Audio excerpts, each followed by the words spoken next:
This video is sponsored by SPO Digital Marketing. So, more details, contact WhatsApp. Skip பண்ணாதீங்க. பெரிய தப்பு. தினம் ₹300 சம்பாதிக்க அரிய வாய்ப்பு. இன்ஸ்டாகிராம், ஃபேஸ்புக் பயன்படுத்த தெரிந்தால் போதும் content post and content publishing மூலமா தினம் ₹300 சம்பாதிக்கலாம். இந்த வேலை செய்ய 5 நிமிடம் போதும். Work training support, group communication support, all language customer live chat support, முக்கியமா சொந்தமா ஒரு பிசினஸ் ஸ்டார்ட் பண்ற அளவுக்கு உங்களால கற்றுக்கொள்ளவும் முடியும், சம்பாதிக்கவும் முடியும். இந்த வேலை வாய்ப்பு வழங்குவது 5 வருடத்திற்கு மேல ரன் ஆகிட்டு இருக்க நம்ம தமிழ்நாட்டு company school of business organisation private limited. மேலும் விவரங்களுக்கு டிஸ்கிரிப்ஷன்ல கொடுத்திருக்க நம்பருக்கு வாட்ஸ்அப் பண்ணுங்க. பொதுவா மஞ்சூரியனாலே எல்லாருமே விரும்பி சாப்பிடுவாங்க. வெளியே வாங்குறத விட அட்டகாசமான டேஸ்ட்ல வீட்லயே செஞ்சு கொடுக்கலாம். வாங்க ஈஸியா எப்படி செய்யுதுன்னு பார்க்கலாம். இப்போ ஒரு பாத்திரம் வச்சுக்கலாமா. 1 கப் கோஸ் எடுத்து திருக்கி வச்சிருக்கேன், இதை சேர்த்துக்கலாம். திருகுன கேரட் 1 கப், இதையும் சேர்த்துக்கலாம். ஒரு வெங்காயம் பொடியை நறுக்கி வச்சிருக்கேன், இதையும் சேர்த்துக்கலாம். சின்னதா ஒரு குடமிளகாய் எடுத்து பொடியை நறுக்கி வச்சிருக்கேன், இதையும் சேர்த்துக்கலாம். ஒரு பச்சை மிளகாய் பொடியை நறுக்கினது, கொஞ்சமா பொடியை நறுக்கின கொத்தமல்லி, 1 டீஸ்பூன் அளவுக்கு மிளகுத்தூள், 3/4 டீஸ்பூன் அளவுக்கு மிளகாய் தூள் சேர்த்துக்கலாம். கூடவே தேவையான அளவு உப்பு, இஞ்சி பூண்டு பேஸ்ட் 1 டீஸ்பூன் சேர்த்துக்கலாம். இது கூடவே ஒரு 4 டேபிள் ஸ்பூன் அளவுக்கு மைதா, 3 டேபிள் ஸ்பூன் அளவுக்கு கார்ன்ஃப்ளவர் மாவு சேர்த்துக்கலாம். இது எல்லாம் சேர்த்து நல்லா கலந்துக்குங்க. தண்ணி சேர்க்காதீங்க, ஏன்னா கோஸ்லயும் தண்ணி இருக்கும், கேரட்லயும் ஈரப்பதம் இருக்கும். அதனால தண்ணியை சேர்க்க வேண்டியது இல்லை.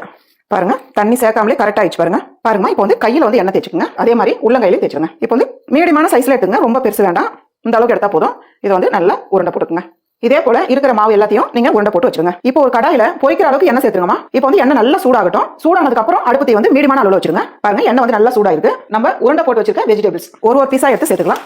எல்லாத்தையும் சேர்த்துட்டு கொஞ்ச நேரம் வெந்ததுக்கு அப்புறம் திருப்பி விடுங்க. இப்போ இதை அப்படியே திருப்பி விடுங்க. எல்லா பக்கமும் வெந்து வர அளவுக்கு நல்லா திருப்பி விடுங்கம்மா. அடுப்போட தீ மீடியமான அளவில் வச்சிடுங்க. ரொம்ப ஃபாஸ்ட்டாக வச்சிட்டிங்கன்னா மேலே கலர் மாறும், உள்ள வேகாம இருக்கும். நீங்க மீடியமான அளவில் வச்சிட்டிங்கன்னா உள்ள இருந்தே நல்லா வெந்து வரும். பாருங்க, பார்க்கறது எவ்வளவு நல்லா இருக்கு பாருங்க. ஃபுல்லா வெஜிடபிள்ஸ் தான் இது. பாருங்கம்மா, இந்த அளவுக்கு நல்லா செவந்து வந்ததும் நீங்க எடுத்துடலாம். இதே போல இருக்கிற வெஜிடபிள்ஸ் உருண்டையெல்லாம் நீங்க பொரிச்சு எடுத்துங்க. இப்போ ஒரு கடாய் வச்சுக்கலாமா. நம்ம வெஜிடபிள்ஸ் பொரிச்ச எண்ணெயை நீங்க சேர்த்துக்கலாம். இது ஒரு 1/2 டேபிள் ஸ்பூன் அளவுக்கு சேர்த்துக்கலாம். எண்ணெய் சூடானதும் ஒரு 6 பல்லு பூண்டு எடுத்து பொடியை நறுக்கி வச்சிருக்கேன், இதை சேர்த்துக்கலாம். கூடவே ஒரு துண்டு இஞ்சி எடுத்து பொடியை நறுக்கிருக்கேன், இதையும் சேர்த்துக்கலாம். இது ரெண்டும் சேர்த்து ஓரளவுக்கு வதக்கிடுங்க. ஃபர்ஸ்ட் பாருங்க, இந்த அளவுக்கு வதங்கி வரும்போது ஒரு வெங்காயம் நல்லா மெலிசா கட் பண்ணிருக்கேன். நீங்க கட் பண்றது எப்படி வேணாலும் கட் பண்ணிக்கலாம், நம்மளோட விருப்பம் தான் இது. இதையும் சேர்த்துக்கலாம். வெங்காயம் சேர்த்து நல்லா ஃபர்ஸ்ட் வதக்கிடுங்க. பாருங்க, வெங்காயம் இந்த அளவுக்கு நல்லா வதக்கிடுங்க. இது கூடவே ஒரு 1/2 குடமிளகாய் எடுத்து பொடியை நறுக்கிருக்கேன், இதை சேர்த்துக்கலாம். இது கூடவே கொஞ்சமா வெங்காயத்தாள் சேர்த்துங்க. சப்போஸ் வெங்காயத்தாள் இல்லைன்னா நீங்க பொடியை நறுக்கின கொத்தமல்லி சேர்த்துக்கலாம். இது ரெண்டும் சேர்த்து ரொம்ப நேரம் வதக்க வேண்டியதில்லை, கொஞ்ச நேரம் வதக்கினாலே போதும். பாருங்கம்மா, இந்த அளவுக்கு கலந்து விட்டா போதும். இப்போ இது கூடவே நம்ம 1 டீஸ்பூன் பெப்பர் சேர்த்துக்கலாம், இதையும் சேர்த்து கலந்து விட்டுருங்க.